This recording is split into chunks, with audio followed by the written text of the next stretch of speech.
You can wear a suit to church. You can wear a dress, but on the inside, you corrupt. You cannot fool God, church. This is not about religious failure. This is about religious success that covers up a spiritual life. The outside, it looks clean, but the inward side, it is untouched. And that's not discipline. That is deception. If we don't deal with it, Jesus says it's not just foolish, it's wicked. Let's go ahead and open our Bibles to Luke chapter 11. Today we're going to be looking at verses 37. Once you get there, if you please stand for the reading of God's word to give it the honor it's due. And as he spake, a certain Pharisee besought him to dine with him. And he went in and sat down to meat. And when the Pharisee saw it, he marveled that he had not first washed before dinner.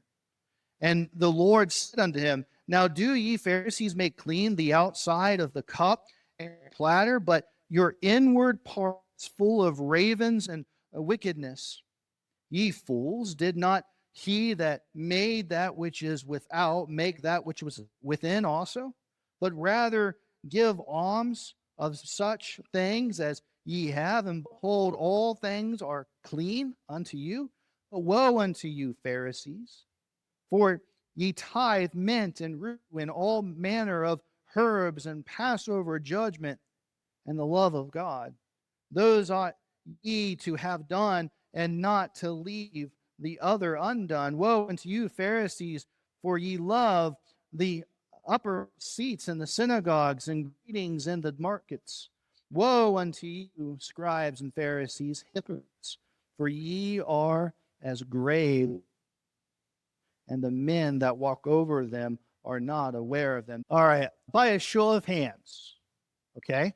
I'm preparing you ahead of time. By a show of hands, how many of you used to be kids? Used to be kids? Okay, there's a few of us in here, right? Right? We've all experienced childhood. So this next little illustration I'm going to share with you is a little bit from my childhood, okay? Don't judge me.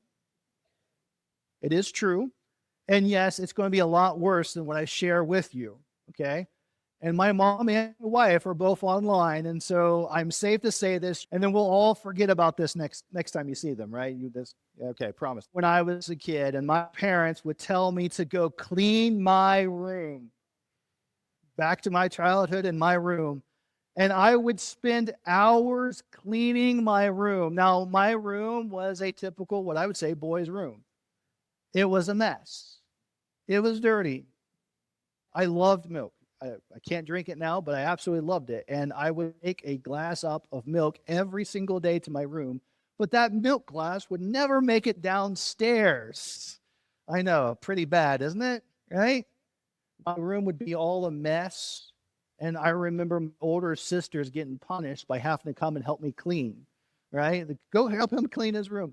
I didn't know how to clean my room. Think about it. When you first started cleaning, did you know how to clean? No, what'd you do? You found a spot that was messy, right?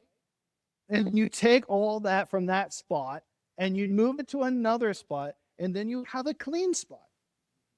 But then the clean spot is dirty, so you go over to that spot and you clean that spot, and what was clean before is dirt. And then if you're not watching out, you're constantly going off and you're cleaning up all the time. But I was a young man. And I knew the ways of cleaning a room. I knew the hidden areas in my room that mom and dad would never see at all. And mom and dad didn't know to check those spaces, right? So I would take all that stuff and I would shove it under my bed. And I would, yeah, just like that. And I would stuff it in the closet. And then I would get my dresser drawers and all those cups of milk that I had. I would go up and I put the cups of milk in my dresser drawers, because going downstairs and putting it next to the sink or in the sink was just so hard when you're a kid, right? And so I would just push it into the drawers, and my drawers completely full of all this stuff. You getting the mental picture? Okay, now lots of cups of milk that have been sitting in there for weeks or maybe a month would have kind of an aroma to it, right? Yeah, you would be able to know if the room still contained it, correct? Are you getting the picture? Yeah, stinky, right? Was I really cleaning my room? Do you know what else I did? Here's the fun part I did. I would stand outside of my bedroom. I'm telling myself, my mom's probably on the phone right now. I would stand outside of my room and I would look in through the door because I knew mom and dad wouldn't step into my room. And I would look to make sure what they saw from that perspective was clean. But if they would take a step into the room, oh, thing would be revealed. The dirtiness on the inside was really, really terrible. You know what else I did? I went off and I grabbed myself a chair because I was a little guy and mom and dad are her height. And I had to make sure that whatever it was, I had to see it from their perspective. So I would stand on my chair and I would lean in and kind of look. I'd do as much as my mom and dad would do to look around and make sure, okay, is there anything that would give away? But honestly, the amount of time that I would take to clean my room would be maybe less time to make it look clean, right? You been there? That's where we're getting into our study today. From the outside, everything looked clean. But if my parents would take a step on the inside, it was doom and gloom in that bedroom. And usually that's when one of my sisters was punished to come in and help me clean my room. We've been walking through a series called Exposing Empty Religion, where Jesus confronts religion that looks right on the surface, but resists the truth on the inside. In our first sermon, if you remember, we saw that religion can replace obedience with admiration. We could admire all the things that are good. We could admire our Bible. We could admire our truth. We could be impressed with the truth. People can be admired with the truth, but people unwilling to obey the truth. That was our first sermon in this series. Then we saw that religion can demand signs. You remember we talked about the dangers of demanding a sign, going off and asking for another sign and then another sign, constantly going off and being in that realm, always asking for more proof while delaying our repentance to what God has led us to do. We learned that the light was present and that the truth was revealed, but their hearts still resisted him. Now in our text, Jesus takes us one step further. Once truth is admired but not obeyed, once light is seen but not submitted to, religion begins to hide. So the title of today's message is When Religion Hides Corruption. When religion hides corruption. And do you remember what the definition of religion is? Anybody? Man's attempt to reach God. That is the definition of religion. Okay? Relationship is God's attempt to reach man.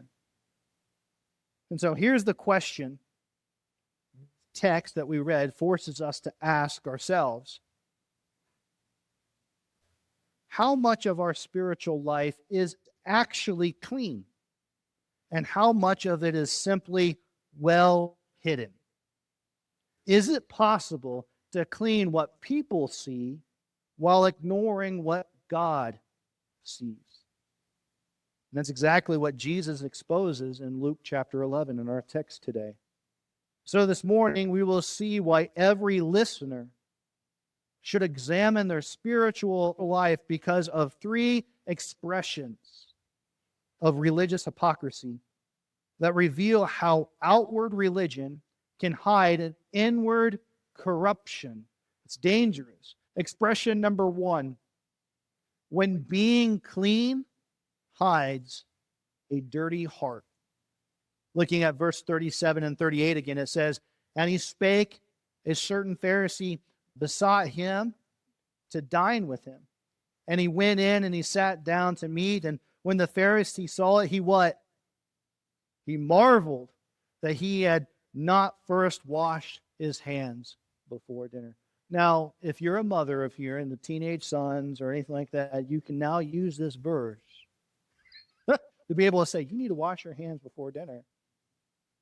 Jesus has just delivered a powerful public rebuke. He exposed the generation that seeks for signs, but rejects repentance. He confronted spiritual blindness. He warned about mistaking darkness for light. And now a Pharisee, he invites him over for dinner to his house. And this is not a trap. This Pharisee's not giving an angry tone. This is not a public confrontation or anything.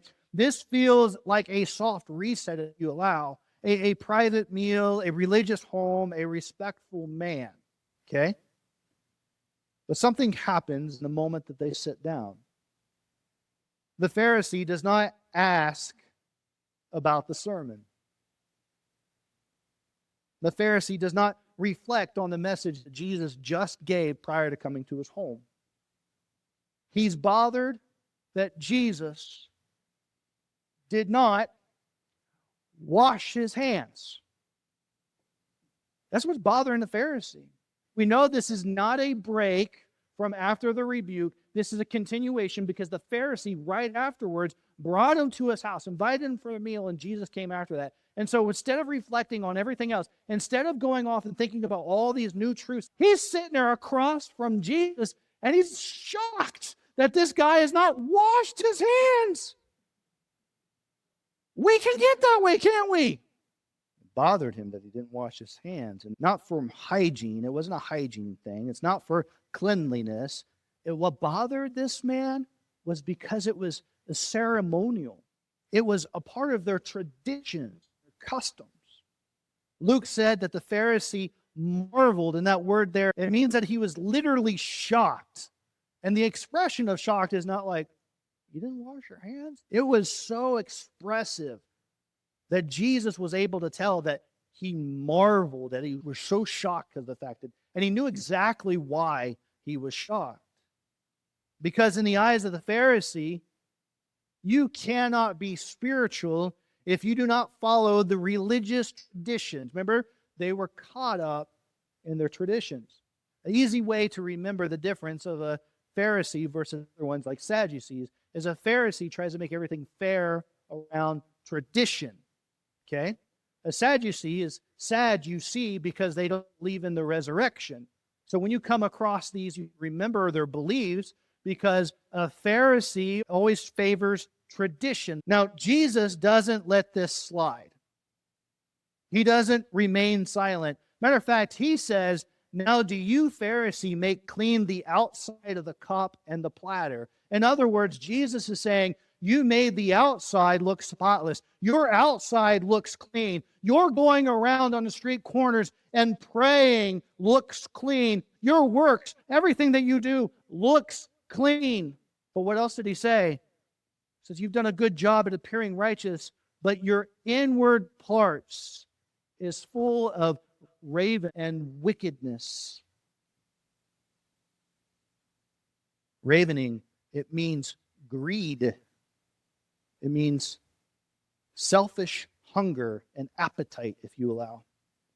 So essentially, Jesus is saying to the Pharisee, your religion looks clean from the outside, but your motives on the inside are corrupt. Think about religion, man's attempt to reach God. The Bible says that there's none that do good. Everything that we try to do is tainted by something of our flesh. It is corrupted. And Jesus is revealing a truth here that all this tradition is done by a corrupted heart. You appear to look holy, but your heart is hungry for control, for power, for recognition.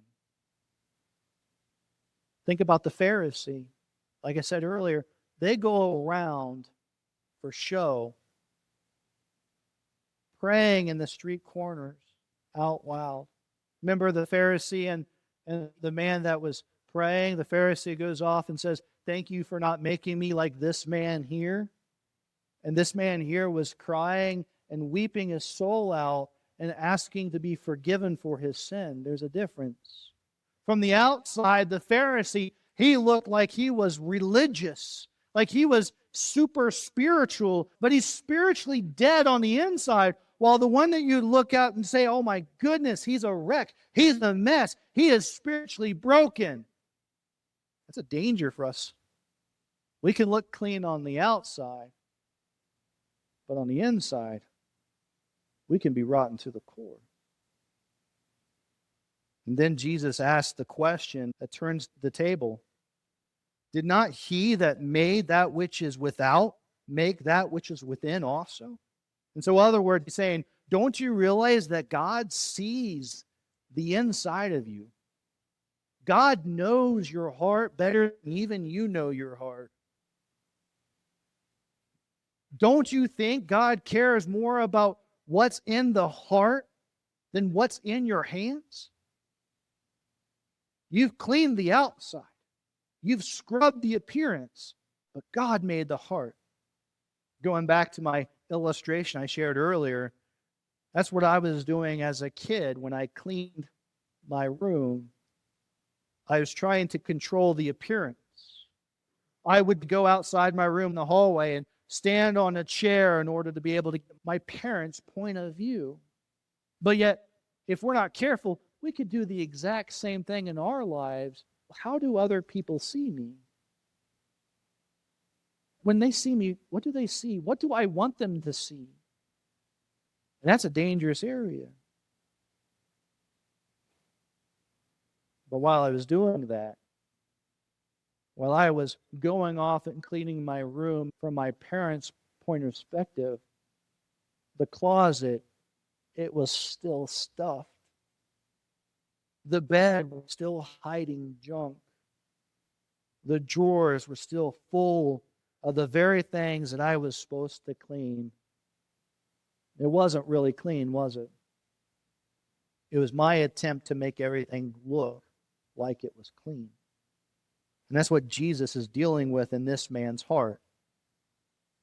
He was basically saying, you're not pure. You're just polished. You're not clean.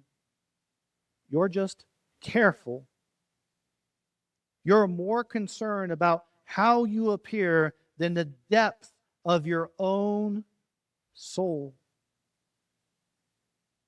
This is where Jesus stops being inspirational and starts getting personal. And if I remember right, the relationship that we're supposed to have with Jesus Christ is a very personal relationship with Jesus, allowing Jesus to come in and prick our heart to be able to address us personally in the same manner.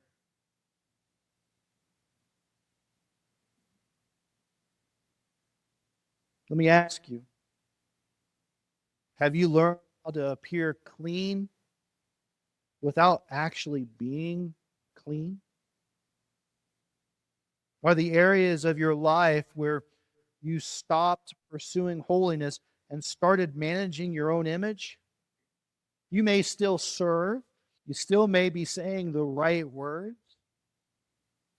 But you've hidden a private mess. And as long as no one can see it, you feel safe. You feel good. But what do messes do? They often spill over. And you might be holding everything behind where no one can see, and then suddenly the mess comes out, and it all falls apart. If you're not careful, when the mess comes out, you'll run away. And you'll leave the thing that you need the most. We're scared to share the things that are going on in our life with others, aren't we? I know if every single person knew me as well as I know me, then I would probably not be here. And you could probably do the same thing with you. I'm the one person I can't get away from. You feel that way? Everywhere I go, there's me. That gets to be a troublesome. And the joke I give to my wife all the time, if she ever leaves me, I'm going with her. I can't put up with me.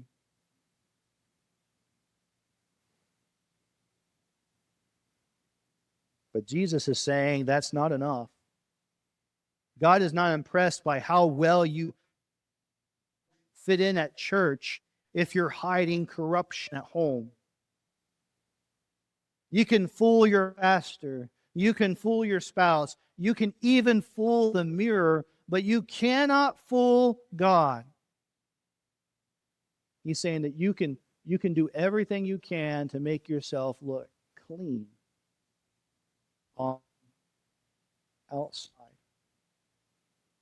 But on the inward side, your heart, your thoughts, your emotions, everything that you do on the inside could be wicked, could be bad. You can wear a suit to church. You can wear a dress, but on the inside, you can be corrupted. You cannot fool God, church. This is not about religious failure. This is about religious success that covers up a spiritual life. The outside, it looks clean, but the inward side, it is untouched. And that's not discipline. That is deception. And if we don't deal with it, Jesus says it's not just foolish, it's wicked. Expression number 2, when doing right hides a lack of love. Verse 42, but woe unto you, Pharisees, for ye tithe mint and rue and all manner of herbs, and pass over judgment and the love of God. These ought ye to have done, and not to leave the other undone. And so now the tone changes. This isn't a meal anymore. This meal becomes a rebuke. And Jesus says, woe unto you, Pharisee. Now, that's not a threat. That's not rage. It's heartbreak. Woe is sorrow mixed with a warning. That's whenever you see a woe, it's God's sorrow mixed with a warning. And what does Jesus confront next? Tithing. Oh, but this is not the kind of tithing message you think it might be. The Pharisee, they weren't lazy. They weren't careless. They were disciplined down to the last detail. The whole outside, their whole persona, everything they did, it looked clean. They tithed with their spices, not just money, not just time. They were tithing with mint, their herbs, and even little stuff. They were so careful, so exact, that they were proud that everything that they did, they gave a tenth of. Do you see? Every bit of it, they gave a tithe, 10, mint, everything that they had, they gave it. And yet Jesus says they completely missed what mattered most. They passed over judgment, how they treated people. They passed over the love of God, their actual relationship with Him. They were right on the outside, and they were completely off on the inside. This is the trap of religious performance. You do everything you're supposed to do. You check every single box that is supposed to be checked. You don't miss a thing, and yet the biggest thing, justice and mercy and grace and love and humility, the actual heart of God, get pushed to the side. From the outside, everything looks good. From the inside, you neglect and push it off. And that's what Jesus is sharing with this Pharisee. And the scariest part is, you don't even realize it's happening because you are even looking on the outside of yourself and not on the inside. Everything looks right. You may tithe, you may attend church, you may teach, and you may even serve. You look good on the outside. But on the inside, it says something completely different. It's like taking care of a car, but never checking the engine. You wash it every single Saturday. You vacuum the inside of your car. Make sure it's working. But under the hood, the oil has dried up. The belts are frayed. And the engine is one trip away from locking up completely. That's how spiritual life works when it's all about visible faithfulness and nothing about inward surrender. You can look on the outside that you are one of the most surrendered persons in the church or in the world, but on the inside, you've controlled everything and you've not surrendered a single over to the Lord. It's a spiritual deception. And can I ask you something? Have you ever worked so hard doing the right things for God that you forgot to love God? Every one of us has been through it, that we get caught up in doing. We like to do works. And oftentimes we could do something and be busy with it. You could be serving in the kids' ministry. You could be serving outside there at the Welcome Center. You could be making the coffee. You could be setting up in here at the chairs. But we forget sometimes, who are we doing it for? We do it because we love God. We do it for the Lord. But it's so easy for us sometimes to get lost and to look clean and perfect on the outside, but on the inside, not surrendering over to what God wants. And here's the part about it, about tithing. They tithed in everything that they did, but on the outward, it looked like, wow, that's pretty amazing. But on the inward, there was no cheerfulness in it. There was no love for God.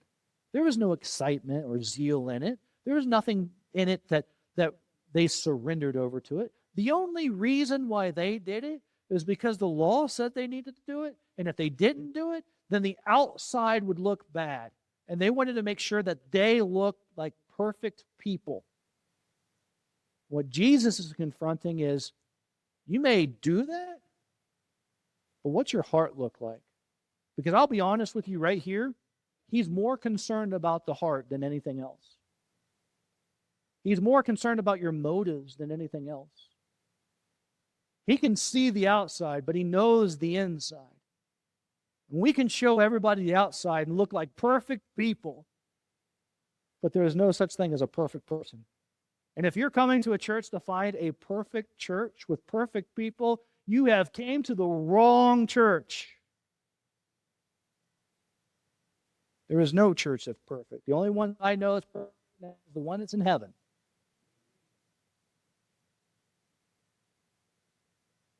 Some of us, we like rules because rules let us stay in control. We'd rather measure our religion than to be changed by it, to be transformed by it. But Jesus is saying, do the small things, yes. Be faithful in the details, yes.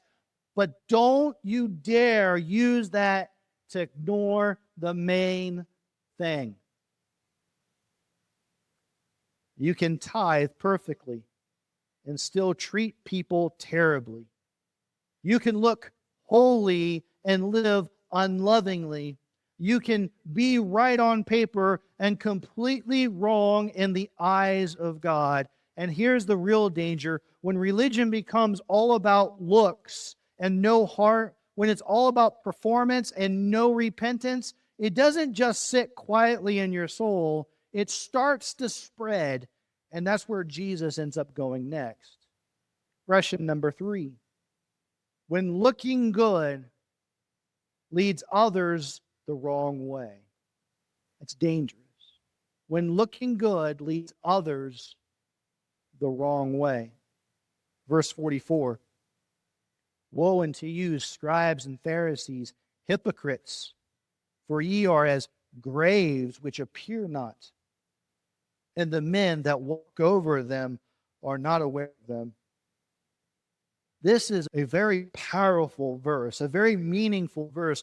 And we have to be careful because this is a verse, I think we go over and say this and agree to this. This is a verse, if you read it, you'll be like, okay. Woe unto you, scribes and Pharisees, hypocrites. I can understand that. I know what that means. And then Jesus says, for ye are as graves which appear not. Oh, what's he mean by that? And if you don't understand the context and the reaching in the Old Testament and what Jesus is actually sharing to a Pharisee who is well of the Scriptures, you will miss this completely. Jesus gives them one more woe. And now he doesn't just call the Pharisees, he calls them hypocrites. That means an actor or a pretender. But then he uses a metaphor that would have shocked everyone at the table. Ye are as graves which appear not. In Jewish culture, if you touch a grave, even accidentally, you were considered ceremonially unclean for 7 days. So graves were supposed to be clearly marked, painted white, easily to avoid. But Jesus says, you're like a grave that's not marked. People walk right over you, not knowing they're stepping into spiritual contamination. That's what he's saying. You're leading people astray. Your corruption is so dangerous that it's affecting other people, and it's spreading, and it's making them unclean, because in that time, the Pharisees were looked upon, and many people thought, I want to be like a Pharisee. But that was the outside. On the inside, it was corrupt.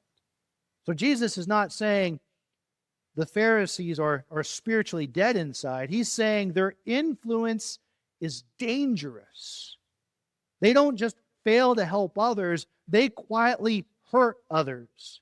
They spread death while looking like life, is what he's saying when he says this about graves. They look holy, they sound righteous, they seem like examples, but those who follow them, those who walk near them, those who listen to them are being led into the very spiritual ruin that they are hiding. Imagine a playground built over a toxic ground. The grass looks green. The equipment is new. The parents bring their kids not knowing that the soil beneath it is poisoned. There is no signs. There are no fences. There are absolutely no warning. And that's what these religious leaders had become. They're clean on the outside, but they're dead underneath, and they're contaminating others quietly. And that's the worst part. No one knew it. And because the people who looked the most spiritual were actually the ones doing the most damage. I'll go back to my days when I was a casual Christian.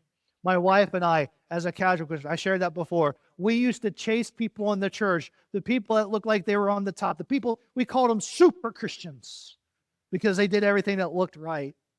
And we would chase them, and we tried to be friends with those people. We tried to establish friendships with them because they were, I want to be just like that person because they seem like they have everything that's in order, everything's right. And we would chase them to try to make friends with them. And guess what happened?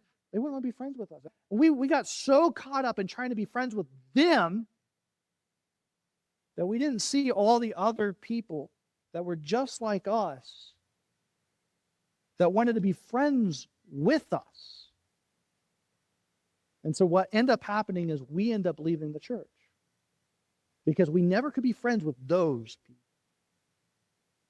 And a few years later, God brings us back to that church. And we come up there and we've learned that we're no longer chasing the super. That we'll take the misfits because we're misfits. We're the elephant with the polka dots. And so we went and developed those relationships, and those are the best relationships even today. Then we got to know those super Christians. And we found out that weren't really super. They were hiding. They didn't want to be our friends because they knew that if they were our friends, then the inside would show up on the outside.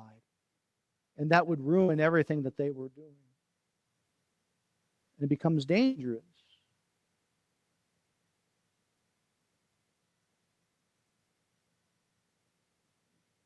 This is where we have to get brutally honest. Because this is not just about them, the Pharisees. This is now about us. What does your life lead other people toward? When your kids watch you What kind of faith do they see in you? When your coworkers know you're a Christian, what kind of Christ do they imagine? When your friends hear your opinions, what kind of grace do they hear? You may never stand behind a pulpit, but you have influence. Every single one of us has influence. You shape how people see Jesus. You shape how people think about the church. You shape how people respond to conviction. And here's the question we face today. Am I drawing people towards Christ, or am I getting in the way of Christ?